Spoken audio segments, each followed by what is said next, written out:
Andrew Neil tente de confronter Katie Hopkins, puis ceci s'est produit. Regardez.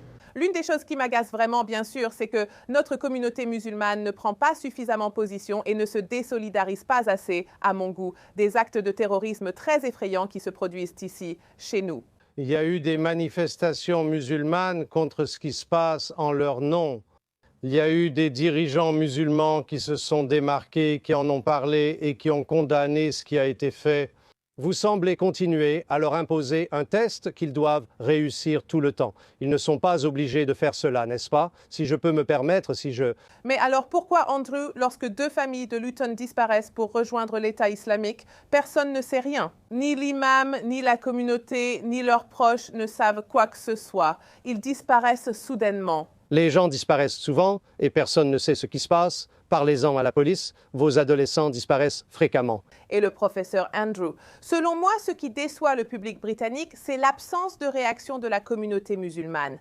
Ce que nous ne voyons pas, ce sont des personnes au sein de ces communautés où nous perdons des gens au profit de l'État islamique. Nous ne les voyons pas se lever et dire « Oui, c'était mon voisin. Oui, je suis en colère qu'il soit parti. Oui, c'était une chose terrible. » Je ne sais pas comment ils se sont radicalisés, mais ça pourrait en être une. On ne le voit pas assez, Andrew. Vous avez dit que nous sommes allés trop loin en ce qui concerne la population musulmane et, je cite, que nous avons perdu le contrôle de vastes pans de notre pays.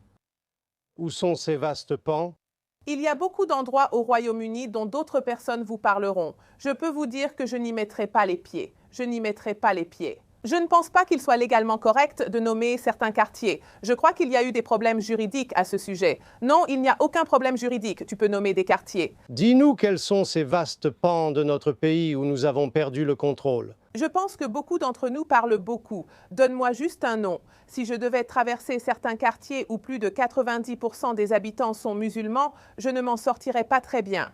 Et je pense que mes amis dans les communautés juives ont aussi constaté qu'ils se sont fait cracher dessus, qu'on leur a crié dessus, qu'ils sont intimidés. Certaines personnes auraient peur de dire que ce n'est pas bien, que ce n'est pas bien. C'est un comportement terrible, mais ce n'est pas perdre le contrôle. Alors, laissez-moi vous demander, laissez-moi vous poser une question de plus. Nous avons le temps. Contrôle, Andrew. Donnez-moi un exemple d'une vaste partie du pays. Je vais à la pièce de la nativité de mon enfant. Je vais à la pièce de la nativité de mon enfant. Sway the country. Donnez-moi un exemple d'une vaste partie de notre pays où nous, les autorités, avons perdu le contrôle. Je sais que ces endroits existent, Andrew. Plus tard, j'assiste à la pièce de la nativité de mon enfant. Je suis fière que mon école en organise une, car beaucoup ne le font pas. Aujourd'hui, nous avons seulement des assemblées multiconfessionnelles, ce dont je ne suis pas fière. Autrement dit... Vous ne pouvez pas me dire, donc vous parlerez de la nativité de votre enfant. La pièce. J'invite l'émission politique quotidienne à me suivre alors que je traverse certains endroits où on va me cracher dessus, où on va me crier dessus. Nous ne pouvons pas vous suivre à moins que vous ne nous disiez où ils sont. Non, non, viens avec moi, Andrew. J'invite vos équipes à venir et voir qui me demande de couvrir mes cheveux ou mon visage. Cela pourrait même être un avantage. En fait, ce n'est pas non, je vous invite vraiment. Et à me rejoindre. Je pense toujours qu'une grande partie de notre population soutient Donald Trump, et je ne pense pas que la BBC accorde assez de temps d'antenne à cela. Il n'était pas prêt pour ces réponses ici. Excellent travail de Katie Hopkins. Tout ce qu'elle disait à l'époque reste valable aujourd'hui. C'est une ancienne interview, un vieux débat, mais presque tout se reproduit. Les problèmes restent les mêmes. Rien n'est résolu, et cela rend le public britannique très excédé. Et c'est pourquoi vous voyez la montée de Reform, Restore et de tous ces grands partis politiques britanniques, qui essaient en quelque sorte de dire au public « On est là pour vous, nous allons contrer ces problèmes ». 2029, je crois, ce sont les prochaines élections. Mais la réalité, c'est que si vous êtes réellement préoccupé par l'islamophobie ou les sentiments anti-migration, il faut résoudre ces problèmes.